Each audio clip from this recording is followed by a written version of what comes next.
Hi guys, welcome back to my channel, or if you're new, I welcome you. I'm going to be giving you guys a little update on us. Yes, baby and I. Last time I vlogged was back in April and I was 37 weeks.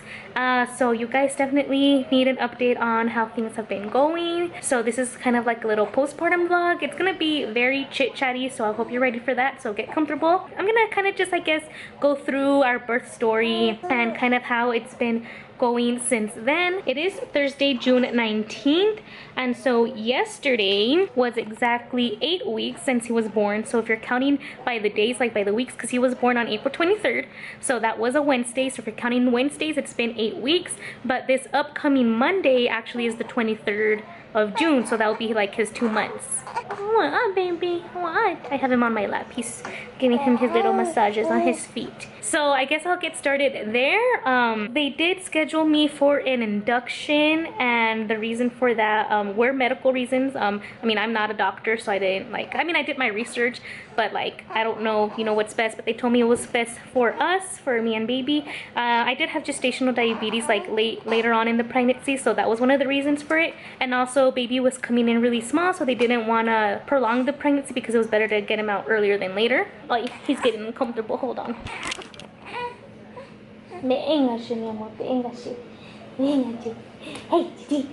So they did schedule me for an induction on Monday, April 21st. That was the day after Easter. So I did go in on that Monday at 3 o'clock. They didn't start me until like 3:30 though. So it was 3:30 p.m. Hooked me up to the IVs, the monitors and all that. So that was 3:30 on Monday. And I went in and they checked and I was already 3 centimeters dilated. Hermoso. Yeah. Yeah. He's smiling. He's making faces. So you have to be 10 centimeters, right, to give birth. But that was on Monday, and I went all Monday basically with no progression.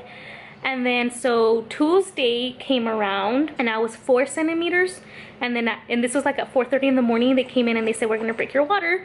So they did that. It was 4:30 in the morning. They broke my water, and right after they broke my water, I started to feel the contractions really strong. That's when I really started to feel it. And by 6-7 in the morning, I couldn't with myself anymore. I wanted to prolong. I didn't want to get the epidural until a lot later because I didn't want to slow things down even more, because I heard that can happen. Or if I could even, I was telling myself, if my body can handle it without the epidural, I'm willing to go the full amount without it, but that obviously didn't happen. So yeah, I got the epidural like around, it must have been like around 7 in the morning. Oh, such a lifesaver.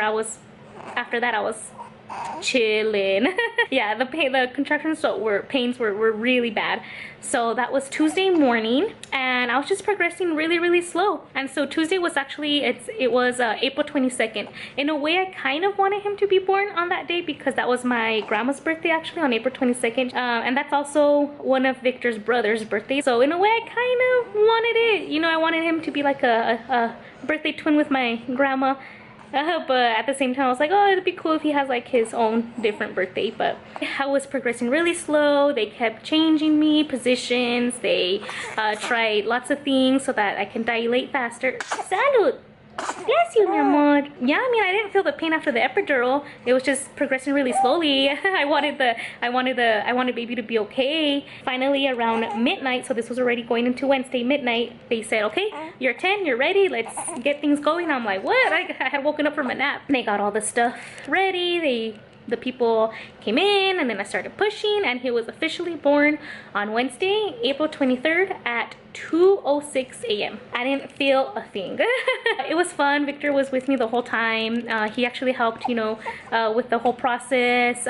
He was able to cut the umbilical cord. As soon as he came out, the first thing Victor says is, he's beautiful. And I said, really? Or I said something like, is he? And they brought him to me. Oh, it was beautiful. It was a very nice experience. I'm thankful. I was so grateful that baby was healthy, and baby still is healthy. We're both fine. We were doing fine. And then they tried to latch him on so that he can get breast milk, and that didn't work. He never latched on to, well, he kind of started to suckle, but nothing. I guess my milk wouldn't come out as fast as he wanted it to, so he would get really fussy. He would get frustrated and mad, and he would start pushing away. So of course we need to give him food at the hospital. So they said once he starts the bottle, excuse me, once he starts the bottle, it's going to be very difficult to get him to latch onto your breast. It's going to be a lot more difficult. And I said, well, he needs to eat, right? So we fed him the bottle with formula, and then we kept trying at the hospital. Hey, I had the lactation consultant come in and help me several times, and we just couldn't get it. We were discharged from the hospital. We were fine. Baby was healthy. I was healthy, so we were okay to go home. They didn't discharge me. Usually it would be 24 hours. So I would have left at Thursday at 2 in the morning, but they don't do that. They don't let us go if it's at that time. So we didn't leave until Friday morning. We got home like around, I want to say it was around 9 in the morning when we got home. We were both so happy. Victor was tired of being in the hospital. I was tired. So we were home. I kept trying to breastfeed him, but that just didn't work out. So thank goodness I had the pump. So I started pumping. Oh, you're yawning, baby. You're yawning. Let's pause there. Let me change his diaper, and we're gonna and then I'll finish the story. So I paused when we got home. Okay, when we're pumping. Okay, so let me finish this up here. Mommy duties now. Mommy duties. Ah, it sounds beautiful. All right, I'm back. Baby is asleep in the room. I came into the kitchen to make myself a smoothie. I've been having a protein smoothie every morning. Well, yesterday I forgot, but every morning. I tried to remember. Oh, before I continue with where we left off with the pumping when we came home, I forgot to tell you guys that he did come out small. He on the smaller end. He was 6 pounds, 6 pounds exactly. And he was, looking back at the pictures now, I can definitely see how much he's grown. Like, he's like really different now. So tiny. He was so tiny, and now he's a little bit bigger. Last Monday, not this past Monday, but last week Monday, he had a pediatrician appointment just to check up on his weight, and he was already 9 pounds 4 ounces. I'm pretty sure by now he's already closer to 10, if not already 10. He's been growing really well. The pediatrician says he's a healthy boy, so that makes me happy. That's what matters the most to me. So yeah, that was part of the birth story. He came out 6 pounds. But anyways, let's come back to pumping. We came home, and good thing I had ordered the machine already, so I started pumping right away. I don't think anything came out the first time, but I think by the second time I was pumping, I started to see a few drops. And then yeah, I was pumping. I was on a schedule. I think every 3 hours I was pumping just enough for him to eat. Later on, like in a couple days after that, of course he needed to eat a little bit more, so then I had to supplement with formula. So I was still pumping, but I was supplementing with formula just to make sure he had enough to eat so that he wouldn't stay hungry. It was weird because like from one day to the next, hola Coco, sí mi amor, say hi. Coco's been really good with the baby, by the way. I'll talk about that a little bit later though. So yeah, it seemed like from one day to the next, like my milk supply just vanished. It disappeared. So pumping only lasted for like 2.5 weeks, I want to say. Like, I was dry. I literally was nothing was coming out. I asked the pediatrician, because she's also a lactation consultant. She sent me over some tips and tricks on how to increase milk supply, and I don't know, I don't think, it didn't work. It didn't work out for us. I really wanted to breastfeed him. That didn't work because he didn't like to latch on, because the flow was too slow, and yeah, he got used to the bottle, it going a lot faster. And then pumping didn't last, and so that made me sad. But at the end of the day, as long as he's being fed and he's growing, that's what matters. So he is doing really well with the formula. Even that I haven't had, I'm thankful, so thankful that he hasn't had like any bad reactions to the formula that we've been giving him. He's been having the same one since we left the hospital. It's the Enfamil, the yellow one. So he hasn't had any trouble with that. So thankfully he takes it in good, and he doesn't seem to give him tummy problems or nothing like that. So very happy about that. And then Coco, there's a Walmart bag. My mom has been very helpful. That's another thing I'm very grateful for, that I'm close to family. I'm really close to my mom. She lives like, what, 7 minutes away. So she's been really good with helping me postpartum, bringing us food like every day, or if not every other day. And she like cooks plenty so we can have enough for, you know, leftovers. I did tell her the other day, because now I'm starting to feel more like myself. I'm starting to feel ready. I'm starting to feel like I can do stuff again. And I don't want to say I didn't get like postpartum depression or anxiety.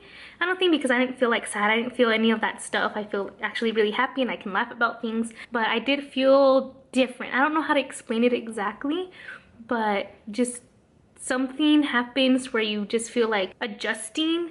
That's the word, adjusting to this new life and this new routine. So I'm just thankful for my mom for doing that for us, and checking up on us, and coming to visit me and helping me out, clean the house also, because I just feel like I couldn't do that for the longest time. Now I feel like I'm slowly starting to get back into feeling like myself, so I can hopefully start to do more things myself without so much help on other people, or having to rely so much on other people, because, you know, ultimately, you know, she has a lot of things to do too, and Victor's been a really great help too. His support has been, you know, like, amazing. So I've been surrounded by a lot of great people, family, friends, everyone just been very, very helpful and very kind to us. Like, let's talk about the first couple nights after the hospital. Man, those first few nights were tough because everything was new. I mean, as first-time parents, we didn't know what was normal, what's right, what's normal, what's, did I already say that? I don't know. Never in my life have I ever Googled so many questions, like in a time span of like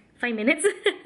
Like literally every little thing we were Googling. I was on my phone, Victor was on his phone. We're asking ChatGPT all these different kinds of stuff, like how to swaddle him correctly, why is he crying, and when do I feed him, and when is this, and is this normal? So many things. So everything was an adjustment, but now I think after the first week we were kind of like getting into the groove of things. We're getting like into this rhythm, and now we have a really good routine, I want to say. I think we know baby's cries a lot better now. We know when when he wants to just be cuddled. We know when he's hungry. We know when he just, yeah, that's the only time he cries. He used to cry a lot when we would put him down to change his diaper. He would like cry hysterically. He's gotten better. He doesn't cry as much. I think out of the, because we do change his diaper, I want to say it's a good like maybe 7 times, 7, 8 times. And out of those 7 times, he'll probably cry maybe once or twice. When he used to be all the time, he would cry when we would set him down to change his diaper. So he doesn't do that anymore. He doesn't cry as often for that. I remember now. So if I don't show him completely, is because, you know, me and Victor both agreed that we do want to keep his privacy still, you know, private. Like, we don't want to expose him just like that. We just want to keep his privacy private, if that makes sense. He's still a little baby, so we're gonna respect that.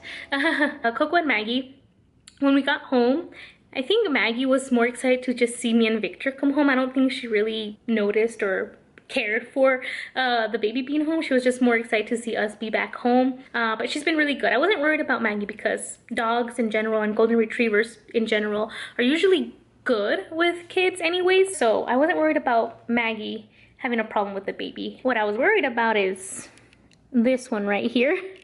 But surprisingly, she's been so good. I'm telling you guys, she's been great. I was worried because, you know, cats can be a little, it's iffy because they can either be really, really good or really bad. But thankfully, she hasn't shown any signs of aggression towards the baby. She hasn't tried to smack him. She hasn't hissed at him. She hasn't like done any of that. So that makes my heart so happy, and it makes our lives so much easier. She's actually really, I think, protective of him. It's so cute. I need to show you guys some pictures. So I have the bassinet next to me on the bed on my side, and then I'm sleeping both right there on the side, and then she will find a way, Coco will find a way to a little wedge to fit herself in there between us. I don't know, some way, somehow she ends up fitting. Let me show you guys a cute picture that we have here. So that's kind of like what I'm talking about. I'll be sleeping there on the bed, and Coco will just find a way to fit in there while the baby sleeps here on his bassinet. So I think that's a really cute picture, and yeah, she just like watches over him. I think that's really cute. Also, when he makes little noises, she'll like get up and like kind of like peek in there to see if he's okay. It's cute. Like, she knows like this is a baby, and she's taking care of him. She'll also stretch out her little paws and put them on the bassinet. I also have a picture of that. Let me find it. I'm telling you, she takes care of him so good. Oh, this one right here. She'll stretch out her arms and kind of just place them on the net of the bassinet, kind of like protect. I don't know. I want to like, she's like has her paws there like protecting him, like, I got you, little brother, I take care of you. She's been really, really good. I'm happy. Things can be a lot harder. It can be really difficult, but I've been feeling so blessed with everything that's been going on. So I wake up every morning, I go to sleep every night thanking God that this is just, it's been great. His newborn clothes, I have to find a way to store them and put them away because he doesn't fit into them anymore. He's now wearing his 0 to 3 months. I did a quick checkup on baby. He's okay. I don't think you guys saw the crib made. Did you guys on the last vlog? I don't think it was made. This is his room right now. He's obviously sleeping in his bassinet in our room right now. But once it gets too big for that, well, right now he has a bunch of his toys here, the stuffed animals, his little tummy time mat. So I started to put his newborn clothes on this side, because those are not fitting anymore. These ones do fit. These are 0 to 3 months. Just a bunch of onesies there because I started to get lazy. And not everything goes back on a hanger after I wash it. Some clothes do. So these are also all 0 to 3 months right here. Also, look at my nails. Something I haven't done in literally ever.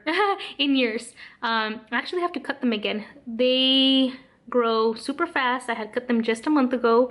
But look how long they are already. I had cut them and I just painted. I just painted them, I should say. I just painted them, I cut them, and then I put a clear polish on them. I don't remember, I can't recall the last time I had my nails not painted, but that's okay. It's not like it's important to me right now at this point because, I mean, I could paint my nails. I did the clear polish because that one dries up really, really fast. But usually when I paint my nails, or when I would be at nighttime, and then I have all night to let them dry, and they're basically dry by the morning. But right now with the baby, like, I don't want to, in case he wakes up, in case he needs a bottle, in case whatever, I can't be doing stuff with my wet nails.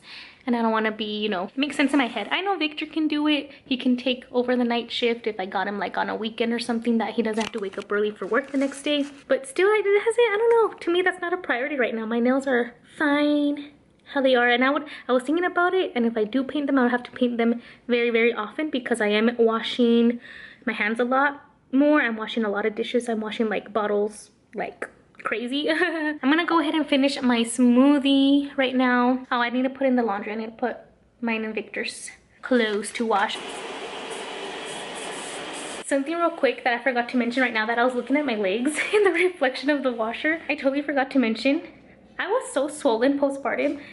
Oh my gosh, I did not know that was gonna happen. I I imagined a little bit of swelling, but man, my feet, my legs, like all my legs, my calves, and even my thighs, even my arms, my face, everything. I was so swollen after giving birth, and my legs were swollen for like about, I don't know, a week and a half. Oh, it hurt to walk. That I do remember. When I asked the nurse, when I showed her like, look how swollen I am, she's like, oh yeah, that's gonna last like about 2, and she took a pause, and then I was like, 2 days? And she was like, no, 2 weeks. I was like, what? I did not expect this. Let's go ahead and rest until we can, because pretty sure in about an hour or two, baby's gonna wanna wake up to eat again. So we're gonna go rest. It is currently 3:07 and he just finished his 4th bottle of the day. So here I'm just going to be burping him. Just wanted to give you guys a little update on how things are going. He smells like poopy. I checked his diaper. There's definitely poop in there. He has had some blowouts on me. It's been only like 2, which is, you know, it's normal. He's a baby.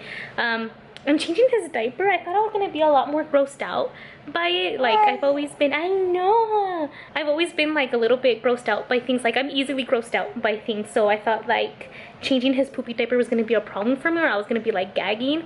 I have had no problems doing that. I guess motherhood does change you.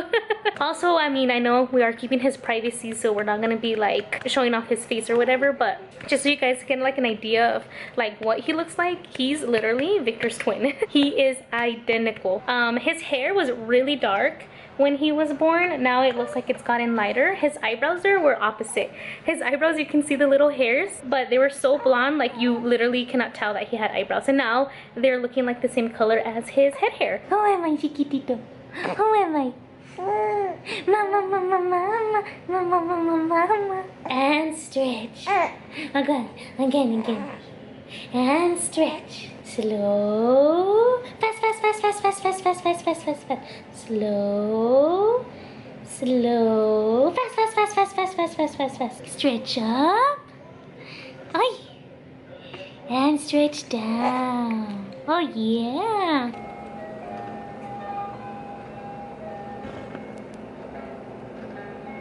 I kind of wanted to show you kind of the little setup that we've had and that's been working for us. I mean, everyone does what works for them, and this is what's been working for us. Over here on our dresser, I do have his swaddles. Like I said, I did do his laundry yesterday.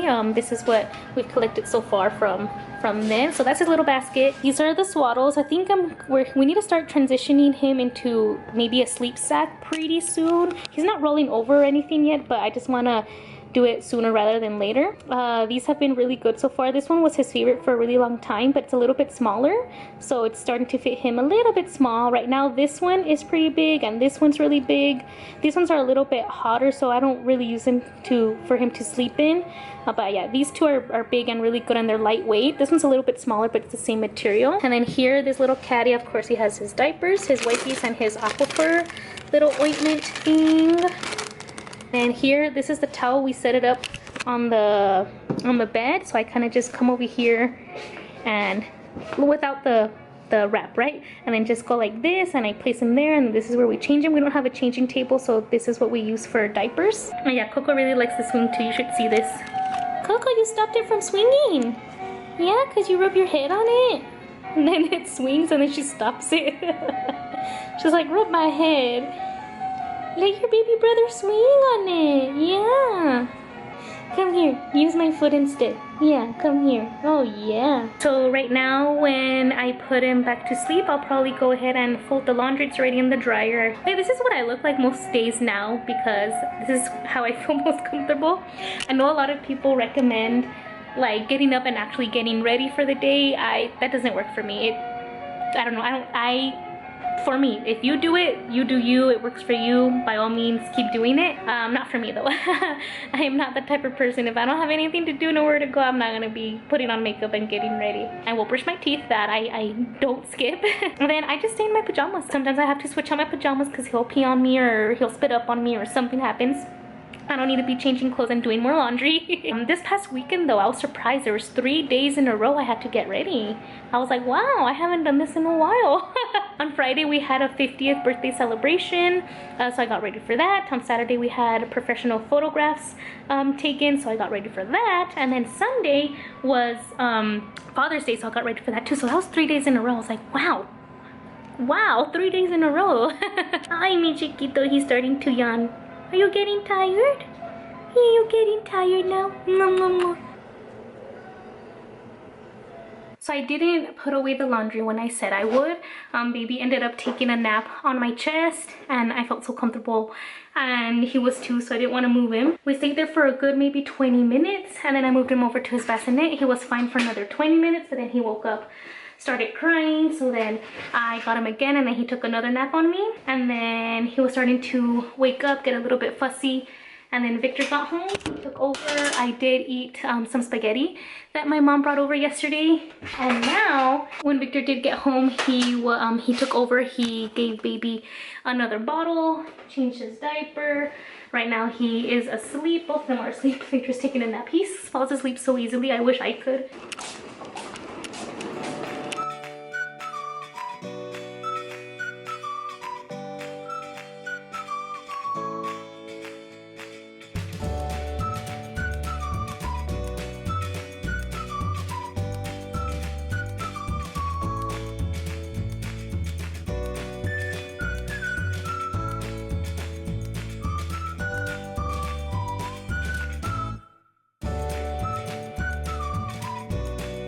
Alright guys, I think that is it for today. It is just past 8 o'clock.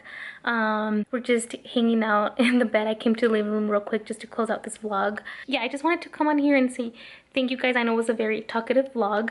I mentioned it since the beginning. I kind of just wanted to give you guys an update anyways on how we're doing. I forgot to mention earlier because I did say, so baby was born on April 23rd, and I know I was saying that I kind of wanted him to be born on April 22nd so he can match with my grandma. But at the same time, I wanted him to have his own birthday, but ends up April 23rd. He doesn't have his own birthday anyways, because funny thing, Victor's oldest brother, he has 2 kids of his own right now, and his oldest son is his birthday is also April 23rd, so he shares a birthday with him.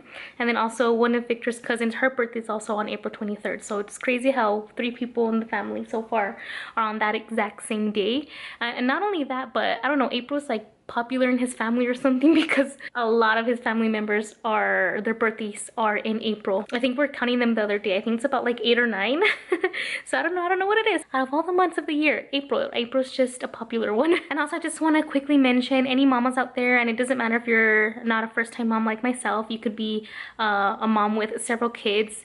And I'm saying this because there are days that are more challenging than others. There are days that are easier, there's days that are more difficult and more challenging. So just be reminded that you're not in this alone. There are days that my baby will be more fussy. There will be days that he's a little bit more calm. There'll be days that he naps well during the day, and there's days that he'll cry a lot and just want to be held. So it just depends really, but just know that when you are in a very rough or more difficult situation or day, just be reminded that you're not alone in this. There are a lot of mamas out there going through the same thing that you are. A lot of them going through a lot more difficult times. They're not going to be this little forever. They do grow up really fast. I'm already feeling like, oh, 2 months is gone by so fast. So yeah, I'm just enjoying and enjoy every cuddle, every snuggle that you can while you can, because yeah, they just grow up really quickly. Also, if you are a mama and if you have any tips for me, any advice, and if you want to just leave them down in the comments, I'm happy to hear them. Or if you just want to tell me your guys' stories, or if you are feeling like you just want to talk, always reach out to me. I'm always open and here to lend an ear. Other than that, I think we're good for today. Thank you guys again for sticking around. I know I've been talking a lot in this vlog, but that's what it was about. It was about talking. I thank you guys so much, and I appreciate you. Thank you for sticking around. Don't forget to subscribe down below if you are not yet. Give this video a big thumbs up if you did enjoy, and I'll talk to you guys soon. Bye.